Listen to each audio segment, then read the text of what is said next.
এই পিআর নিয়ে আমাদের আরো জোরে সোরে ভাবতে হবে।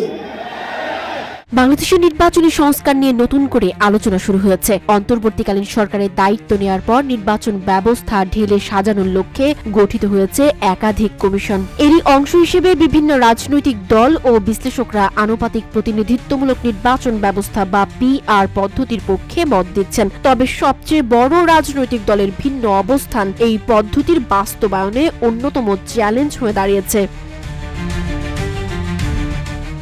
আনুপাতিক প্রতিনিধিত্ব বা পিআর বা প্রপোর্শনাল রিপ্রেজেন্টেশন নির্বাচন একটি পদ্ধতি যেখানে সংসদের আসন বণ্টন হয় প্রতিটি রাজনৈতিক দলের মোট প্রাপ্ত ভোটের অনুপাতে। অর্থাৎ কোন দল যদি মোট ভোটের 10% পায় তবে তারা 300 আসনের মধ্যে 30টি আসন পাবে। RICL TMX যুগের পর যুগ স্থাপনা থাকে মজবুত। এই পদ্ধতিতে ভোটের মূল্য সমান হয় কারণ সব ভোটই সংসদে প্রতিনিধিত্বে ভূমিকা রাখে।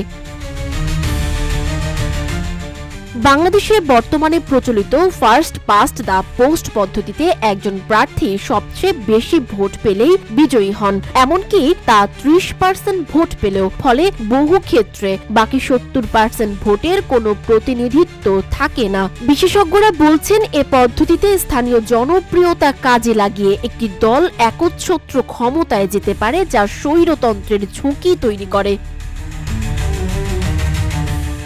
সম্প্রতি নির্বাচন ও গণতন্ত্র বিষয়ক রিপোর্টার্স ফোরাম আয়োজিত এক সেমিনারে অনেক দলই পিআর পদ্ধতির পক্ষে মত দেয়। সমর্থনে রয়েছে জাতীয় পার্টি, জামায়াতে ইসলামী, ইসলামী আন্দোলন, কমিউনিস্ট পার্টি, অন্যান্য ছোট ও মাঝারি রাজনৈতিক দল। তবে এই পদ্ধতির বিরোধিতা করছে বিএনপি। তারা প্রচলিত পদ্ধতিতে নির্বাচনের পক্ষপাতী। বিশ্লেষকদের মতে তারা এককভাবে জয়ের সম্ভাবনায় কাউকে আসন দিতে রাজি নয়। অন্যদিকে আওয়ামী লীগ এ আলোচনার সরাসরি অংশ না নিলেও অতীতে এমন পদ্ধতির বিপক্ষে অবস্থান নিয়েছিল। এ বিষয়ে নির্বাচন বিশ্লেষকরা বলছেন আনুপাতিক নির্বাচন পদ্ধতি সুশাসন প্রতিষ্ঠায় গুরুত্বপূর্ণ ভূমিকা রাখতে পারে। এতে ভোটারের মতামতের প্রতিফলন ঘটে সংসদে। বিশ্লেষক মহিউদ্দিন আহমেদের ভাষায় বর্তমানে অনেক দল সারা দেশে 10 থেকে 15% ভোট পেলেও একটিও আসন পায় না, অথচ পিআর পদ্ধতিতে তারা সংসদে প্রতিনিধিত্ব পাবে।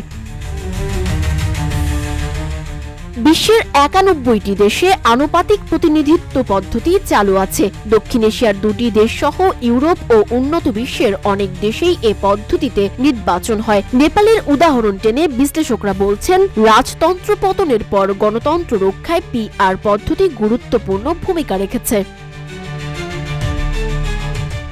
পিআর পদ্ধতি চালু করতে সংবিধানের সংশোধনের প্রয়োজন হবে, তবে গবেষকরা মনে করেন এটা কঠিন কিছু নয় যদি রাজনৈতিক ঐক্যমত্য থাকে। বিশ্লেষকদের মতে বৃহৎ দলগুলোর সম্মতি না থাকলেও যদি জনমত এবং বেশিরভাগ রাজনৈতিক দলের সমর্থন থাকে তাহলে বাংলাদেশে ধাপে ধাপে এই ব্যবস্থা চালু করা সম্ভব। তবে প্রশ্ন থেকেই যাচ্ছে বড় রাজনৈতিক দলের বিরোধিতা উপেক্ষা করে কি দেশের নির্বাচন ব্যবস্থা বদলানো সম্ভব?